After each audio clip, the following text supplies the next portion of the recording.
So go ahead. So you'd start by selecting pneumatic. There on the ground cart, yep. Yep. It's starting the left engine. Which is, So it's at idle, and there's a little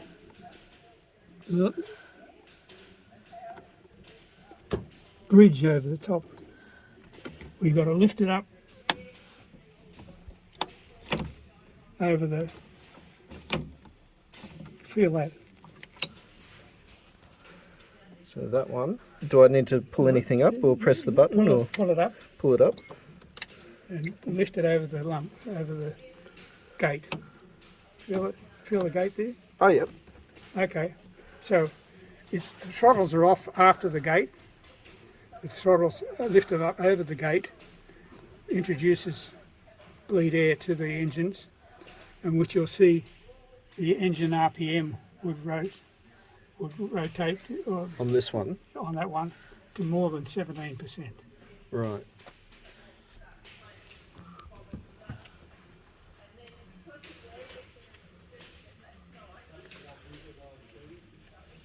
So I've got a checklist here.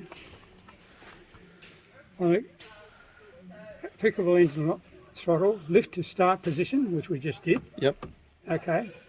On a cartridge start, advance the throttle to idle after the first indication of RPM. That's because you've only got one shot. Yep. But if you haven't got that, there's no hurry because nothing's happening yet except that the engine's turning over. Yep. And N1 rotation is confirmed by the ground operator. Yep. He says N1 rotation. Is that over the comms or do you have the canopy up? No, over the comms, through the intercom. Yep. And N2 rotation confirmed by the pilot, so he does that with the this one. RPM page. Right. Oil pressure indicator, so you're pressuring, and that's down the bottom. See the oil pressure? Oh, yep. This little one here. Oil pressure indicator, yeah, it's getting oil pressure. Yep. Hydraulic low course pressure lamps out, so They build down here. they'll be down there. They'll be so once the hydraulic, which is 3000 psi, is being powered, translating cowls open. So I think I saw. So these ones down here. Yep. Left and right cowl. So only the left one at that stage. Yep. I think they're both open. Right. So it'd be flicking that little switch up just under the landing gear lever, would it? I don't know.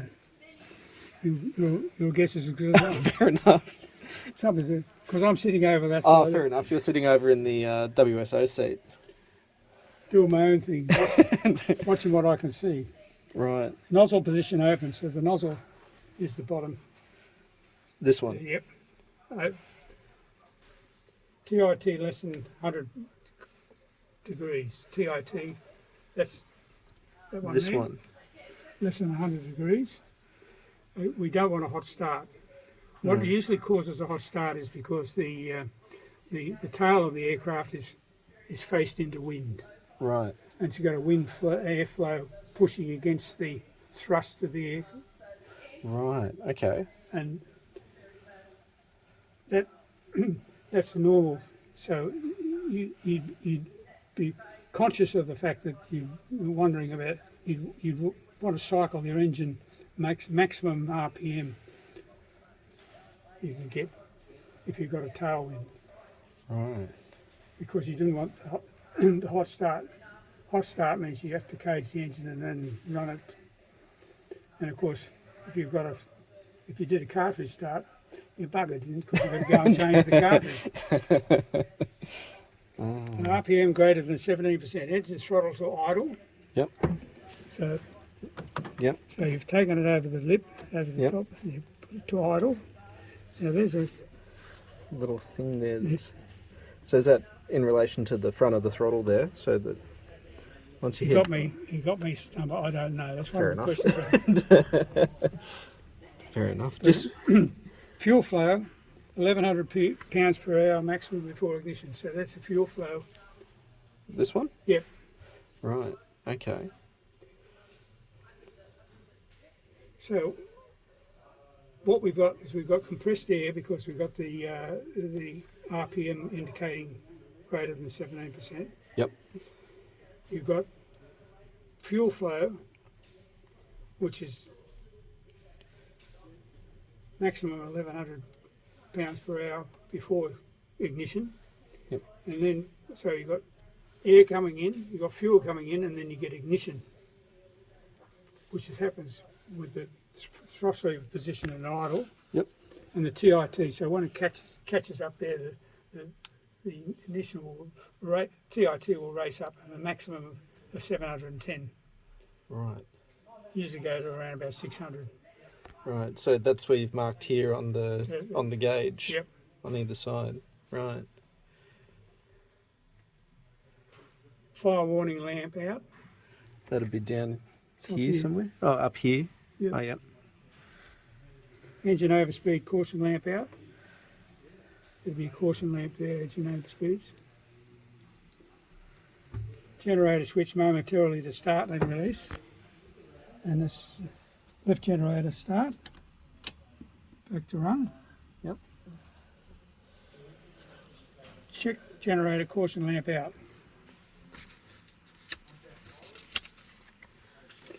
Power flow indicator tyre normal. External power switch off. Power flow indicator tyre all normal.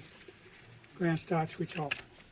Right. So that'll be over here. So flicking it from pneumatic back to off in the centre. Yes, the power flow indicator tie off normal is applicable. Right. So this is over here.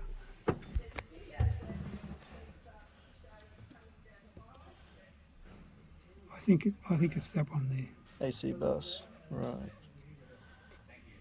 Somewhere along. You're just checking that. Somewhere like that. Right. So your engine, once you've done your engine start on the left-hand side, you then cross bleed onto the right. Right. So you, G'day. that one flicked up, I imagine, for the compressor, and then flick that one up for the right. And so, at a guess. So you run the fort. Start, repeat. 80% N2 is required for a cross bleed start. So that's this one. No, So up the top. up the top, right. So get that one to 80, Yeah. and then you can hit the compressor bleed to the right engine, I'm guessing. And then same deal, you'd lift this one up over the gate onto idle. Yep. Right. And so that would then start up the right engine. Yeah, you keep your hand on it. Always keep there, because if something goes wrong, Yep. what you want to do is you're going to go boom and shut it down. Right, straight away.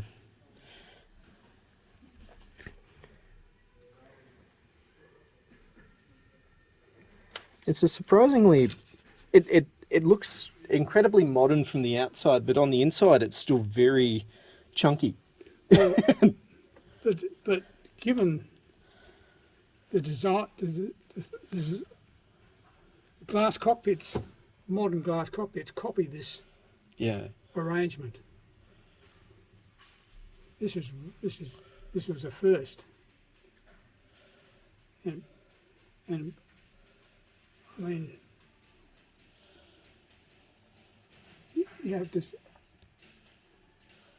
The thought that went into separating the areas of responsibility. Anyway, so once you start the engines, Yep. select your wing sweep. So that's this one under the handle here, the wing sweep. That's this one. Right. And so what would you put that one to? Bring Just it forward. bring it all the way forwards? Yep. 16 wing. 16 wing. Right. Take your flaps and slats down to take off flap. Where was that again? Underneath Flaps there. and flaps and I don't think you slats. can move them. I forgot where it was. Oh, yep, there we go. Yep. So take them down. Slats Slats down. down, Slats down first and then flaps. and then flaps. Yep, all the way down. No, they're They're jammed up. All good.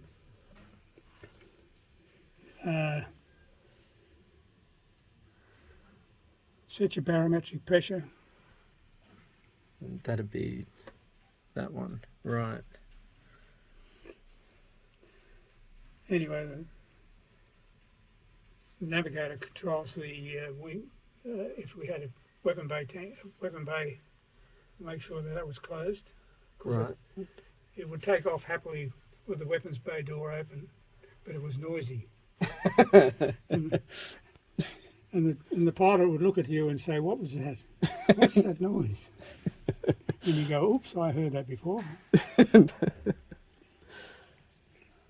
You could operate the weapons bay door to Mach 2. To Mach 2? Yep. Jeez, okay.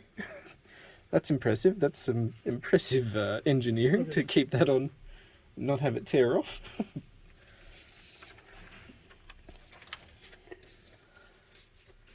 Now, I'm going to read this.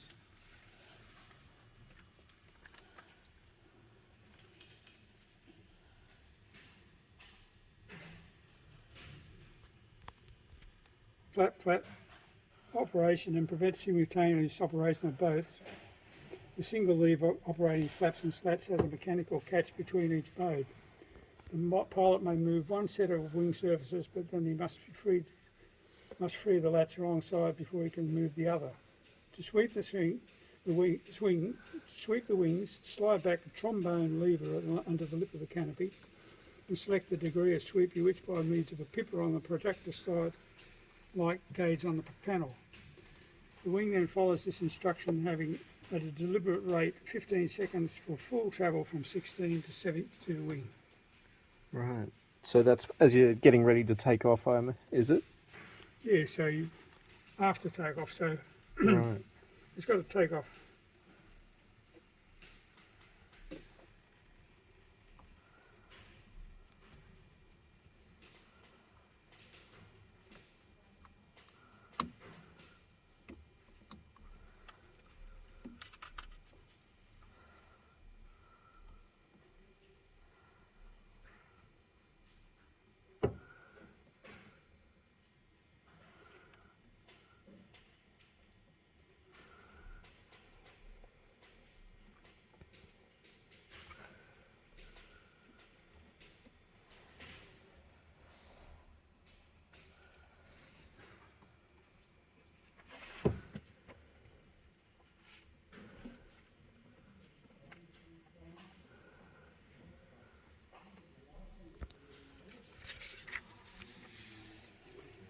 The aircraft is taxied to the runway centreline and stopped with the park brake applied. The park brake is that. That, right. Pull that one out. Advance the thrust levers to full military thrust and squeeze them slowly past the friction detent into afterburner range. So push that one forwards to mill. Yep. And you lift it again to the... Oh, geez. It takes some... Well, you've got this... Oh, right. Yep. That makes sense. Yep, and push it forwards to max afterburner. At 60 knots indicated, disengage nose wheel steering. And that's nose wheel steering disengaged. On the right side of the stick there. That one. Yep. Yep, nose wheel steering. Yeah, and auto refuel disconnect. Right. So it's a dual function. At 140 knots indicated, that's on this thing. On that one? Yep. Right. Pull the stick back. Pull the control column gently back to rotate the pitch angle to around about 12 degrees on the ADI. Right. And how do we know that we're getting lift off? You've got a positive rate of climb. Positive rate of climb. See, that's your rate of climb indicator. Yep. And the rate of climb indicator and also the altimeter starts to increase. Right.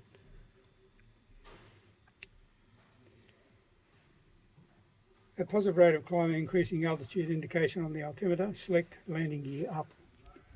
So that'd be pull that one up. So that's, and you notice the gear The gear handle's shaped like an undercarriage. Yep. The hook handle's shaped like a hook. Yep. The parking brake handle's shaped like a parking brake. Well, as the aircraft accelerates through 180 knots, raise the flaps first, and then slats. So flaps and then slats up. Right. At 250 knots, wing sweep to 26. So that'd be right. So we take off with the wings pulled all the way back. Now we're forward They're forwards at 16 wings. at 16 wings. Right. So they'd be all the way forwards. Yep. Yes. Oh, there's the lockout. And then you. Right. Okay. And 300 knots, 45 wing, 32 wing. Right. Okay. And what? Pull it back to 32. Yep. Right. I mean, You'd see it on the thing, I imagine. And so, are you in afterburner the whole way? at 300 knots you're out of afterburner. At 300 knots, you're out of afterburner. Right. And you just go back into mill, I imagine? Yep. Or It's such a really simple design to get it out of afterburner. Just that little detent there. Wow. God. And so is that the targeting pod thing that you would use? Yep. Right. So you'd use the radar to get you within the striking distance of the target, and then you'd refine the crosshairs using infrared pave tag. Wow. That's fantastic. God.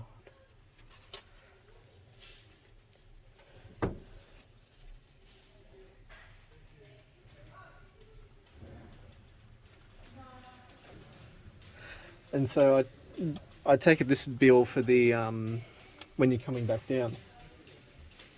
They had a. This is the. You understand the capsule? You understand the capsule? Yep.